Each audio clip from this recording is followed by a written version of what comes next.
नमस्कार विद्यार्थी मित्रांनो, मी श्री योगेश जाधव, संचालक वायजेस विजन अकॅडमी मुनावळे, तालुका कराड, जिल्हा सातारा।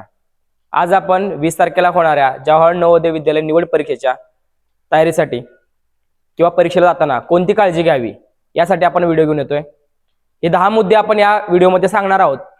ते 10 मुद्दे तुम्ही जर कटाक्षाने पाळले तर तुम्ही ही परीक्षा अतिशय साध्या, सोप्या आणि सहजतेने तुम्ही देऊ शकता। तर चला, जास्त वेळ न घेता आपण ते 10 मुद्दे कोणते आहेत ते पाहूयात।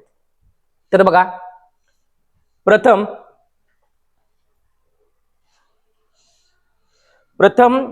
परीक्षेला जाताना आपण आपल्या आई वडील, मार्गदर्शक शिक्षकांचा आशीर्वाद घ्यायचा आहे। आजपर्यंत तुम्ही गेली वर्षभर तुम्ही चांगला अभ्यास करताय, शिक्षक तुम्हाला मार्गदर्शन करतायत, आई वडील तुम्हाला मार्गदर्शन करतायत, आपले मित्रमंडळी आपल्याला मार्गदर्शन करताय। अशा प्रत्येकाचा काय करायचं, आपण प्रथमतः आपण आशीर्वाद घेऊन परीक्षा केंद्रात जायचं आहे, लक्षात घ्या। कारण आई वडिलांशिवाय आपला पहिला गुरु दुसरा कोण नाही, आणि जे मार्गदर्शक शिक्षक आहेत तेही आपले गुरु आहेत। अशा सर्वांचा आपण आशीर्वाद घेऊन जायचा, कारण त्यांचे आशीर्वाद आपल्या पाठीशी असल्याशिवाय आपण कुठलीच परीक्षा आपण सोप्या पद्धतीने देऊ शकणार नाही। त्यामुळे प्रथमतः तुम्ही सर्वांनी काय करायचं आहे, आपल्या आई वडिलांचा आशीर्वाद त्यांच्या चरणावरती आपलं मस्तक ठेवायचं आहे आणि त्यांचे आशीर्वाद आपल्या पाठीशी तुम्ही घ्यायचे। असा पहिला मुद्दा आहे की तो तुम्ही काय करायचा, कटाक्षाने सगळ्यांनी पाळायचा आहे।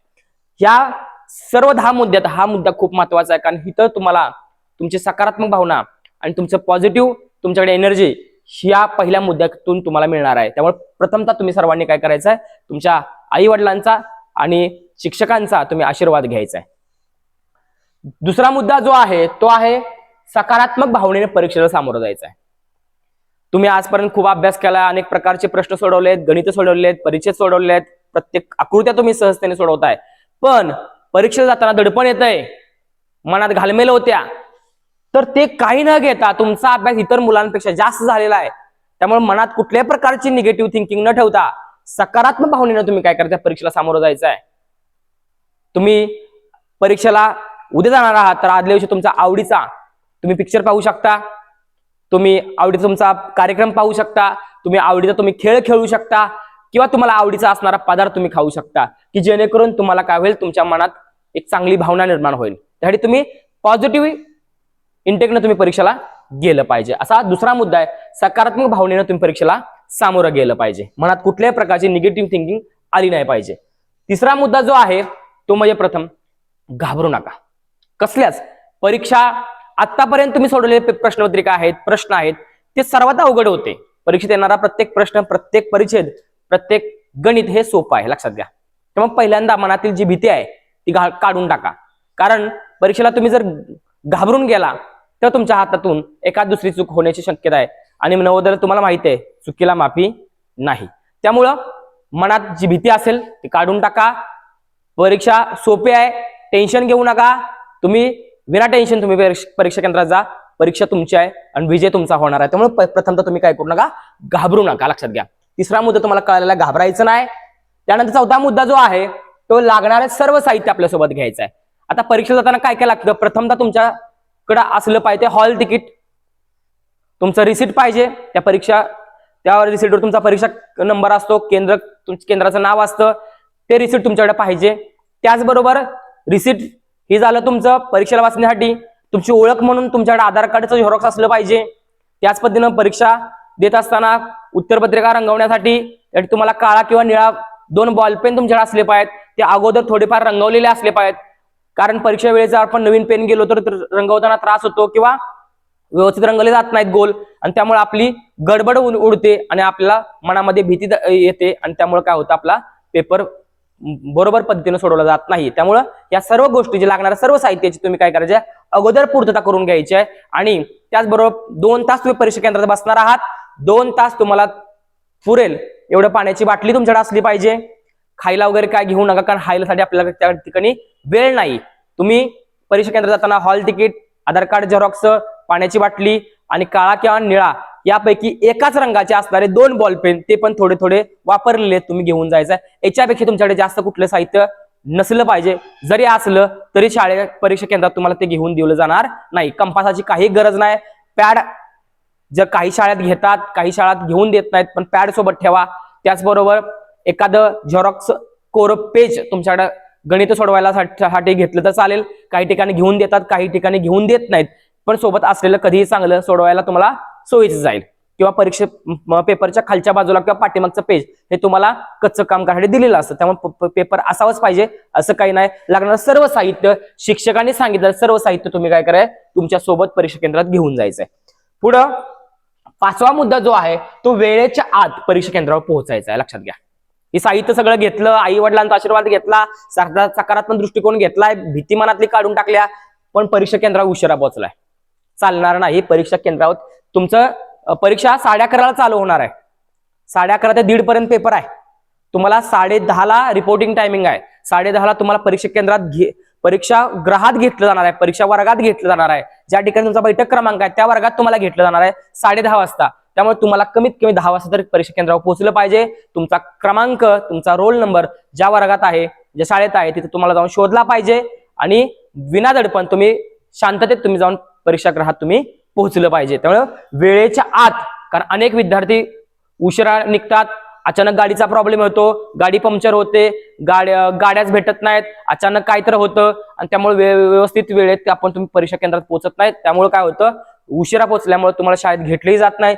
जरी घेतलं तरी तेवढा वेळ तुम्हाला पुरेसा होत नाही. जरी वेळेत जरी पोहोचला तरी मनावरती दडपण येतं की इतरांपेक्षा आपण लेट आलोय किंवा आपल्या हातातून चुका होण्याच्या शक्यता. अशा अनेक विद्यार्थी बाबतीत ह्या गोष्टी घडलेल्या आहेत. त्यामुळे वेळेच्या आत तुम्ही निघा आणि शक्यतो आई वडिलांनी त्याची अगोदरच पूर्तता करून ठेवा की कशा पद्धतीने आपण परीक्षागृहात कधी जायचंय. शक्यतो काय करा, परवा परीक्षा आहे तर तुम्ही आजच आपल्या पाल्याचा कुठल्या शाळेत कुठल्या ठिकाणी क्रमांक काढलाय ती शाळा पाहून या किंवा बाहेरून चक्कर मारून या की ह्या ठिकाणी माझा मुलगा परीक्षा देणार आहे. मग ती बघितल्यानंतर तुम्हाला शोधाशोध करायला लागणार नाही की शहरातली शाळा असते, तालुक्याच्या ठिकाणच्या 5-6 शाळेत नंबर असतात, कुठल्या ठिकाणी नंबर आहे, कुठल्या शाळेत जायचं हे आपल्याला माहिती नसतं. पण अगोदर आपल्या फेरफटका मारून तुम्ही या तालुक्याच्या ठिकाणी, त्यामुळे तुमचं काय होईल, थोडीशी भीती मनातली काय होईल, कमी होऊन जाईल. चला 6वा मुद्दा जो आहे तो आहे केंद्रावर गेल्यावर गडबड, गोंधळ अथवा धावपळ करू नका. अतिशय महत्वाचा मुद्दा आहे, लक्षात घ्या. हे सगळं मी अनुभवलेले मुद्दे आहेत, माझ्या विद्यार्थ्यांच्या बाबतीत हे घडलेलं आहे म्हणून तुम्हाला सांगतोय. हे 10 मुद्दे अतिशय महत्वाचे आहेत. ज्यांनी ह्या 10 मुद्द्याचं पालन करतील ना त्यांना 100% यश मिळणार आहे. लक्षात घ्या. केंद्रावर आता परीक्षा केंद्रावर गेल्यानंतर काय गडबड, गोंधळ अथवा धावपळ का करायची नाही? कारण तुम्ही परीक्षा गेल्यानंतर मला वाटतं की मी जिंकलोय, आता मला सगळं येतंय वगैरे असं असते, भावना असते. आपण इकडं तिकडं सैर भैर पळायला लागतो आणि अचानक काय बेल वाजते, ते पळता पळता आपण धावपळ करत पडतो, हाताला पायाला लागतं, हात मोडतो, पाय मोडतो, अचानक दवाखान्यात घेऊन जावं लागतं. किंवा नाही घडलं, तुम्ही पळत पळत गडबडीत पायऱ्या चढत दमत धाप लागत तुम्ही परीक्षा केंद्रात जाता आणि त्या ठिकाणी गेल्यानंतर परीक्षा पेपर हातात पडतो, धाप वाढलेली असते, हार्टबीट्स वाढलेल्या असतात आणि त्या गडबडीच्या ह्यात आपण प्रश्नपत्रिकाचा असणार रोल नंबर चुकून ठेवतो किंवा प्रश्न वाचताना चुकीचा वाचतो, रंगवताना वरतून दुसरं रंगवतो आणि ह्याच्यामुळं चुका होण्याची शक्यता असते. त्यामुळे शांततेत तुम्ही पेपर झाल्यानंतर जे काय कालवा करायचं ते करा, ज्या उड्या मारायच्या त्या वाडा, पण परीक्षा होईपर्यंत कुणी प्रकारचे गोंधळ गडबड करायचा नाही. हा 6वा मुद्दा आहे. त्यानंतर 7वा जो मुद्दा आहे, पेपर सोडत असताना कोणाचे ऐकायचं नाही. तुमच्यापेक्षा हुशार त्या वर्गात दुसरा कोणी नाही. लक्षात घ्या. वर्गात शिक्षक असतील, एखादा मी स्वतः आलो किंवा तुमचे मार्गदर्शक शिक्षक आले किंवा एखादा ब्रिलियंट अतिशय असणारी एमपीएससी यूपीएससी सारखा विद्यार्थी तुमच्या कॅन्डिडेट त्या ठिकाणी आलाय तरी त्याचं ऐकायचं नाही. तुमच्यापेक्षा अभ्यास इतर दुसरा कोणाचा नसतो. लक्षात घ्या.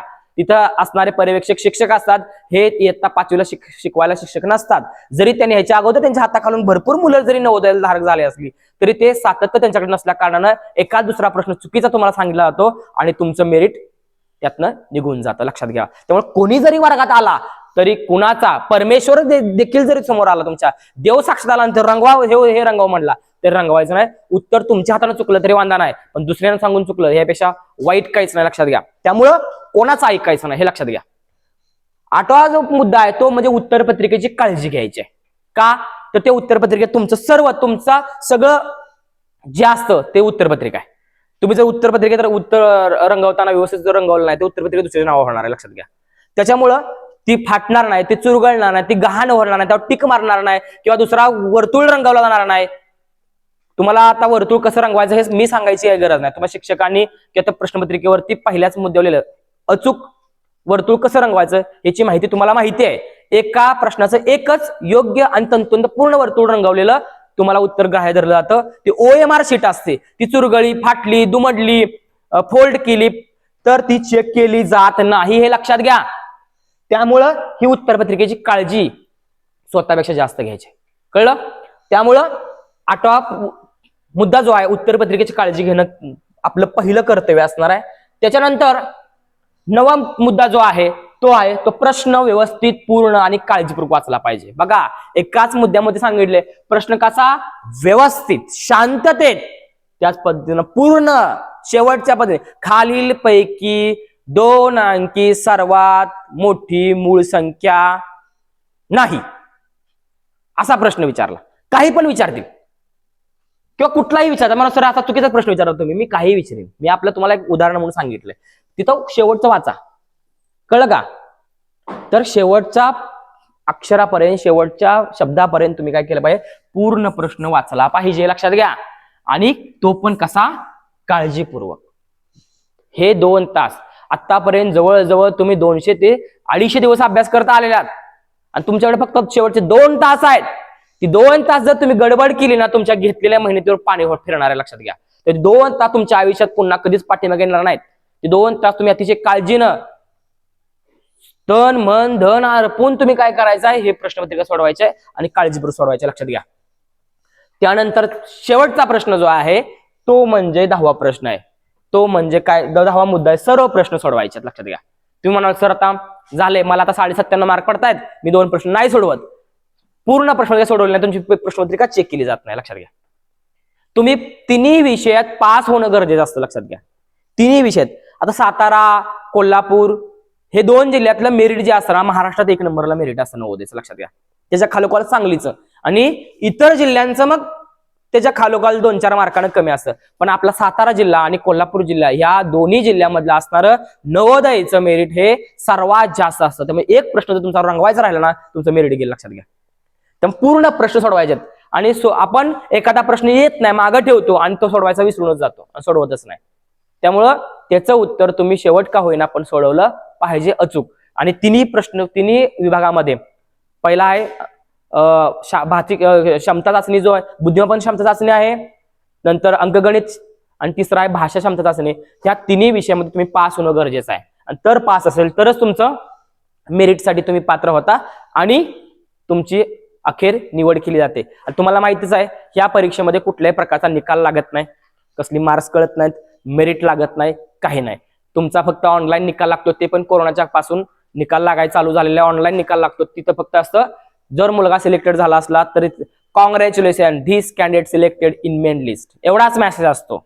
नसेल तर नॉट सिलेक्टेड, बस एवढंच कळतं. त्यामुळे तुम्ही उत्तर सोडवलेत का नाहीत, बरोबर आहे का चुकीचं आहे, हे तुम्हाला त्या निकाल लागल्यानंतरच कळतंय. त्यामुळे प्रत्येक प्रश्न व्यवस्थित सोडवायचा आहे. आता मी सगळं सोडवलं होतं आणि माझं काय झालं, तर अनावधानानं आपला एका दुसरा प्रश्न सोडवायचा राहतो आणि त्यामुळं आपला ह्या नवोदय पासून आपल्याला वंचित राहावं लागतं. लक्षात घ्या.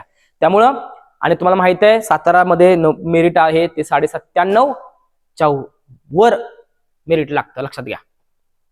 आता परीक्षा लवकर असल्यामुळे एका दुसऱ्या मार्कानं फरक पडू शकतो, पण आपलं तयारी त्या पद्धतीने असली. शहरी भागाचं मेरिट तर सर्वात जास्त असतं. लक्षात घ्या. जागा कमी असल्यामुळे शहरी भागातल्या मुलांना तर चुकीला माफी नाही. लक्षात घ्या. एखादा ग्रामीण पातळीवरचा विद्यार्थ्याचा एखादा प्रश्न चुकला तर वांधा नाही, पण शहरी भागातल्या मुलाचा एकही प्रश्न चुकून चालणार नाही. आणि तुम्हाला ही प्रश्नपत्रिका व्यवस्थित आणि सोपी येणार आहे. तुम्ही सगळा सराव झालेला आहे. तुम्हा सर्व विद्यार्थ्यांना इयत्ता 5वी ज्या जवाहर नवोदय विद्यालय निवड परीक्षा देणाऱ्या सर्व विद्यार्थ्यांना माझ्याकडून आणि आपल्या वायजेस विजन अकॅडमीच्या कडून खूप साऱ्या हार्दिक शुभेच्छा आहेत. तुमची ही परीक्षा अतिशय सोपी जावीत आणि तुमच्या सर्वांचं नवोदय विद्यालयामध्ये निवड व्हावी एवढीच इच्छा व्यक्त करतो आणि थांबतो. जय हिंद, जय महाराष्ट्र.